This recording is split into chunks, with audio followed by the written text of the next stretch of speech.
Okay, great. Well, thank you for the opportunity to speak. As you said, my name is Brandon West. I'm a community organizer for racial, social, and economic justice.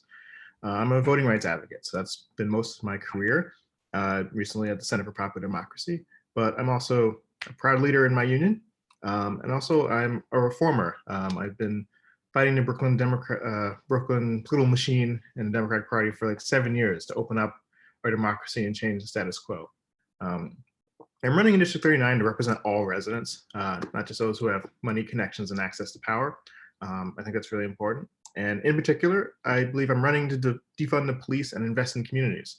I'm running to put people over developers, and I'm running to build power for workers and the marginalized. That's really the why I'm thinking about in terms of this campaign. Um, and also, I'm a Black man. So I've had to deal with systemic racism all my life, and I've personally experienced police violence, including something that happened last year. So I know what it's like to visit a loved one that's behind bars. These are lived experiences for me, not just ideas. I was one of the organizers behind Occupy City Hall and that action, and I believe that Black liberation is all liberation, and that the fight for Black lives would give us a really equitable and just city for everyone. And I really believe that if we lift up those concerns, that we'll be lifting up issues throughout the entire city for everyone. Running for office wasn't always the thing I wanted to do. I was behind the scenes kind of person. I was an organizer.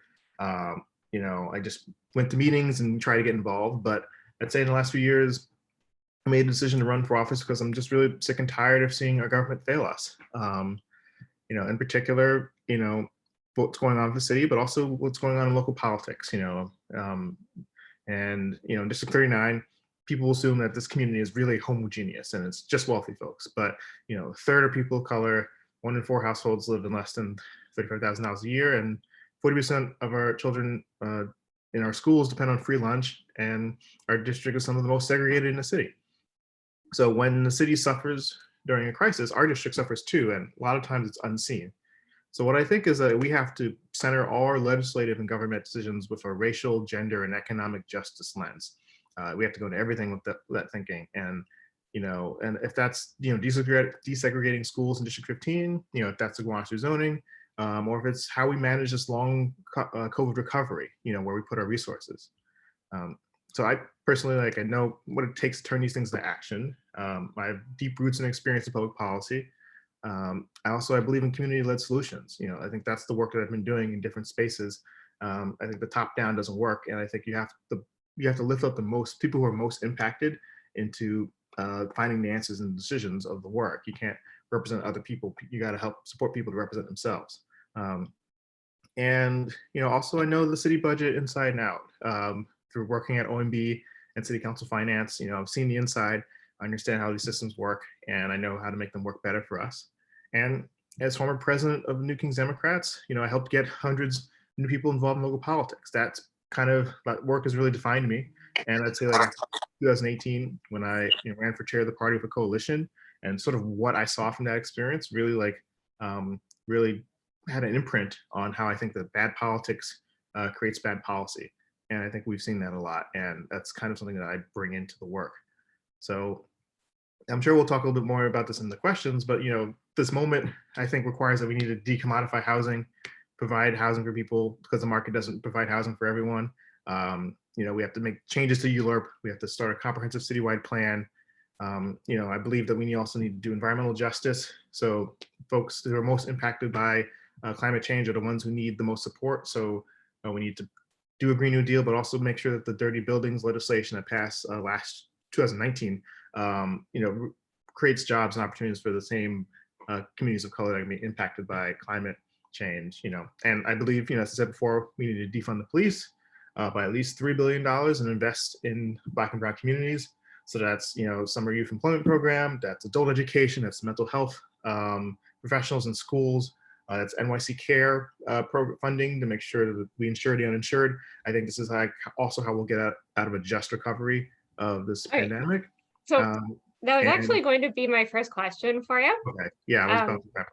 I had read, thank you for providing such a detailed response to our questionnaire. Yeah. I had noticed that you had mentioned in your answers that you support the New York Health Act and that you support the NY Care program as a stopgap until we can get a Medicare for all coverage. Mhm. So we also have our own organizing group around the New York Health Act. We're wondering to what extent you'd be willing to champion it if you were elected city council member. Sure, I think that's really important. I think that the trick um, with that is that like we as a city can't do everything on our own. Like we can't. There's not enough money in the budget if we're not getting the help at the federal and state level for us to be able to have the city we want. I think there's just like not enough money there. There's money to move around, but there's not enough. So I think we just need more coverage. I think coverage is just an incredibly important part of the work. So I support New York Health Act. I think we have a supermajority. I think we just need the political will to kind of get it done. So I'm happy to support, your efforts in getting that passed. I'm already doing statewide revenue work. Tomorrow I'm doing tabling with the coalition to try and get those 14 revenue bills passed or a combination of those. So the state stuff is incredibly important to to us finding an answer here in the city. So the answer is definitely yes. So Ellen had dropped a link in the chat if you are inclined to sign on to support the New York Health Act. We absolutely hope you would be willing to do so. And if anyone has other questions, go ahead.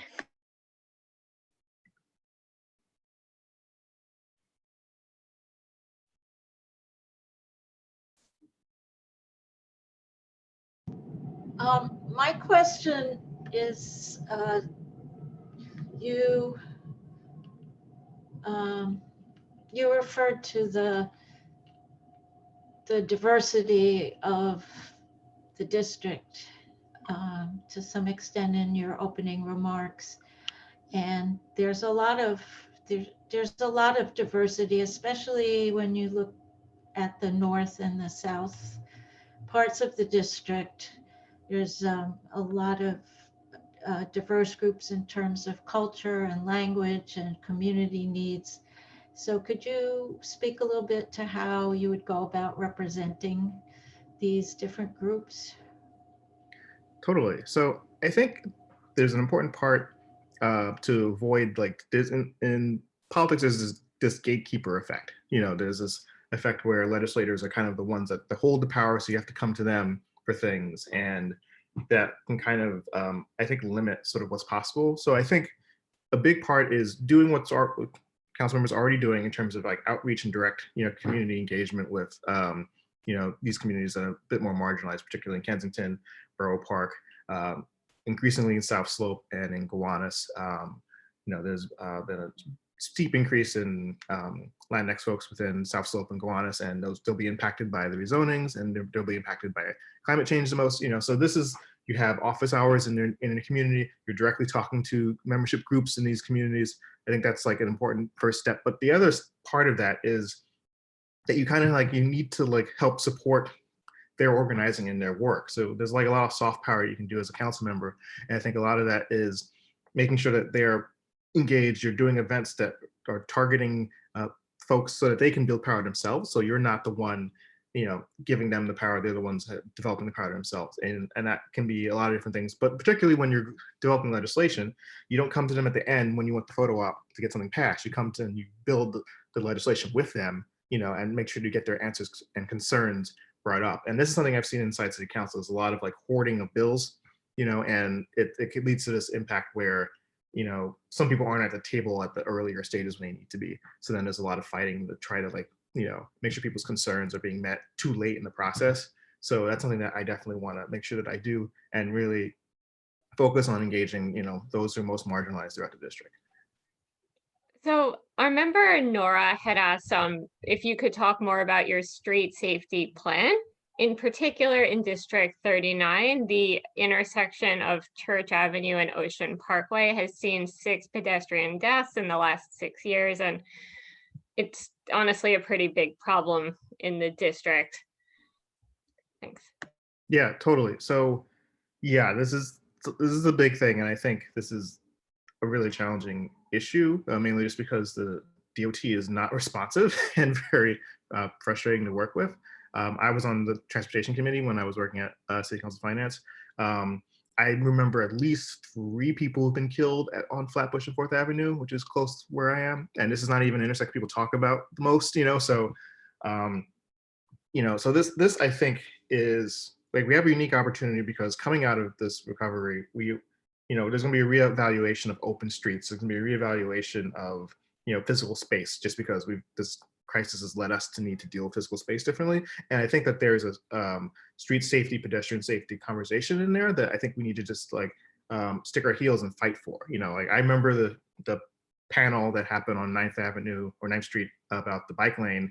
People were really concerned about that bike lane, and I think you do want to listen to your community, but a lot of times you just have to be like, this is not the best policy. Like, we have to keep these bike lanes. We have to do this. We can't be responding negatively to things that we know by data are safer for people. So in terms of that that intersection, I think that we definitely need the state to work with this the city, and the city essentially be committed to doing the work that needs to be done, which is like trying to mitigate and trying to change it.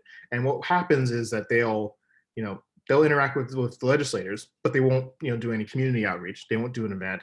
And I think DOT's just stopped doing community engagement and talking to community boards at a very minimal level. They essentially just like, we don't want to deal with this because this is hard. So we're going to just talk to the council member. We're going to come in and then come out and then say, we have a plan, we're going to do it, and get minimal impact. And I think that just does not work. So they have to commit to doing the like organizing, interacting with people. And I think that is like step 1.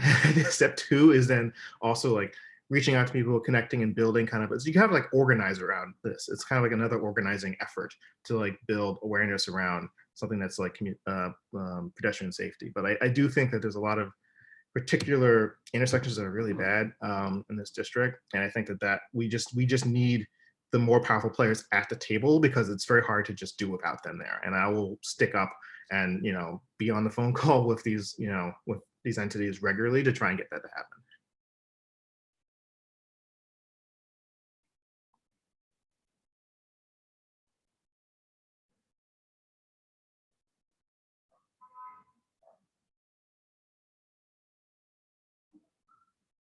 Any other questions?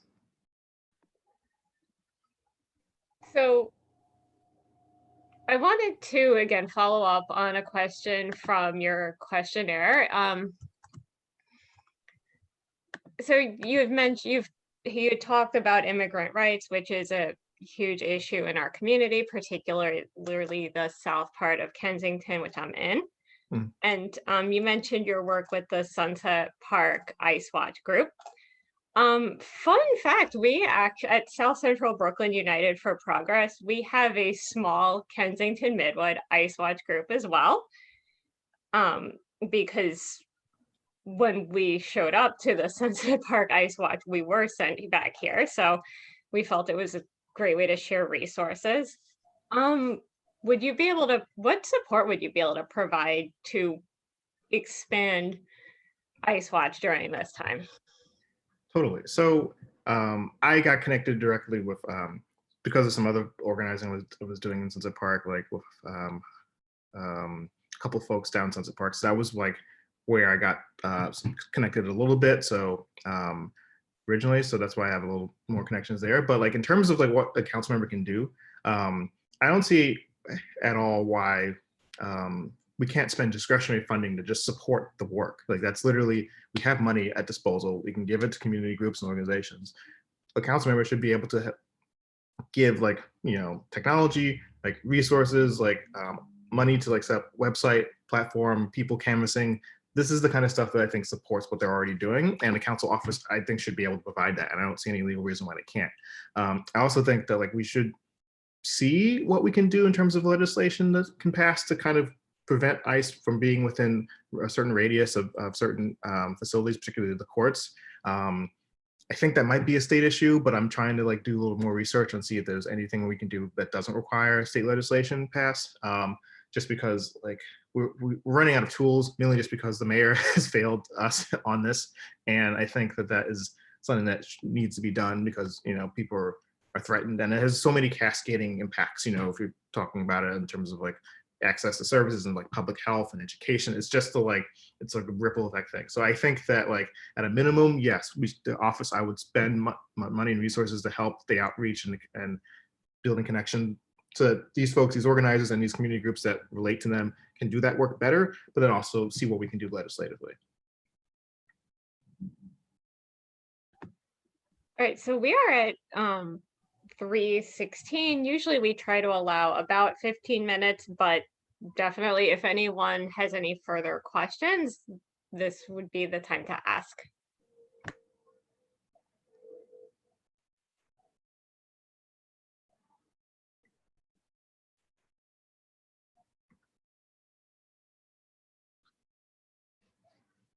Other questions? I'm happy to talk about more stuff, but I also really love questions. So.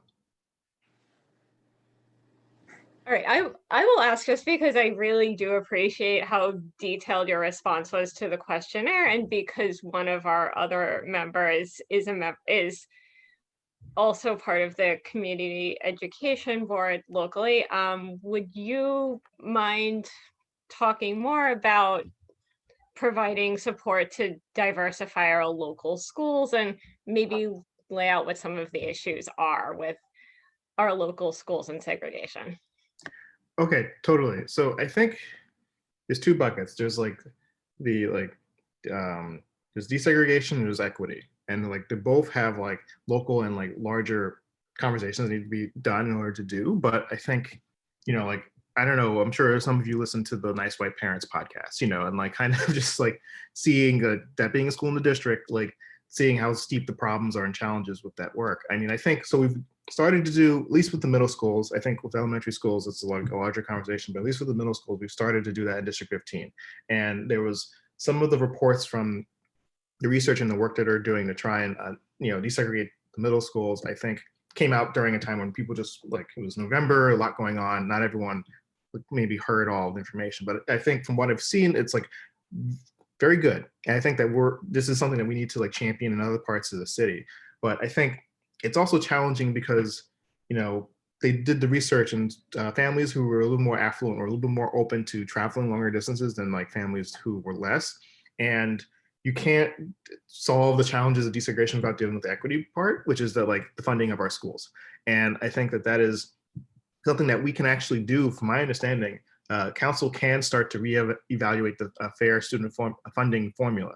And we can push the Department of Education to do a committee to start to essentially address that issue. Now, of course, there's all the state funding that's not there, which is like a big problem that gets solved. But I think we can also deal with the machinations of how the funding system works, which is like a city issue that I think that the council can push for. So I think that's like one part of it that connects to the larger like equity question. But in terms of like desegregation, I think all the research says that you just need to have you like the testing and other types of systems almost always benefit people who are more affluent and largely like not people of color, and because like kids got to go home and help the restaurant, or do things. And so I think that we've picked up on this, and even though the last meeting I was at, there were some people who pushed back, but I think there's like enough energy around it that I think we can just keep leaning onto that and start to talk about what we can do in not just the middle schools in this part of the district. But I do think, yes,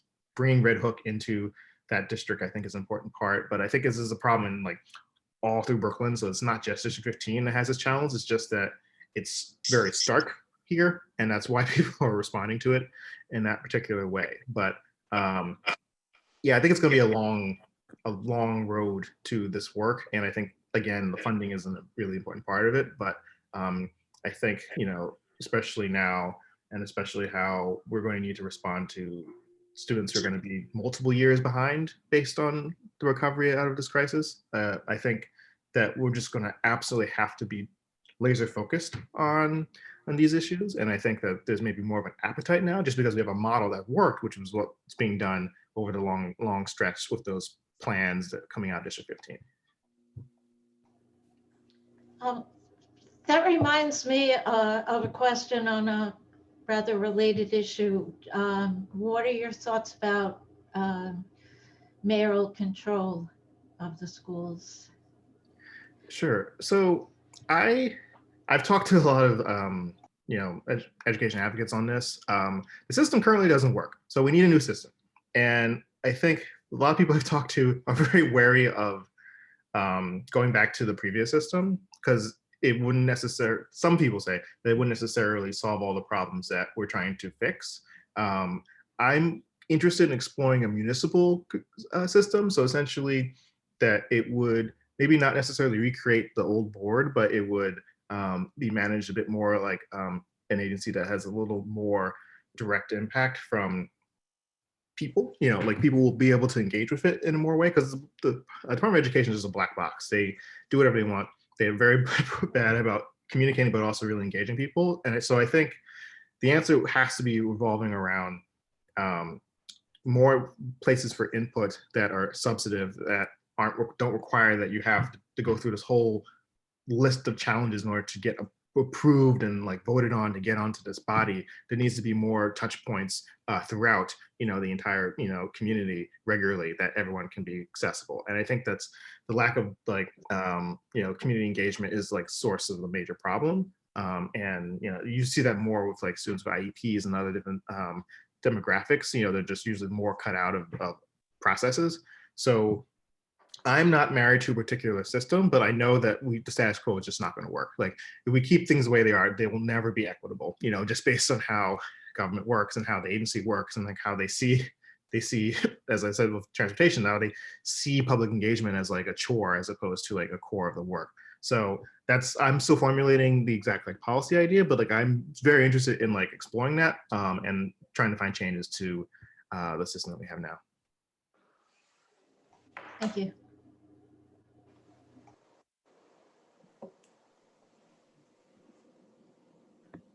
All right, do we have any additional questions for candidate West?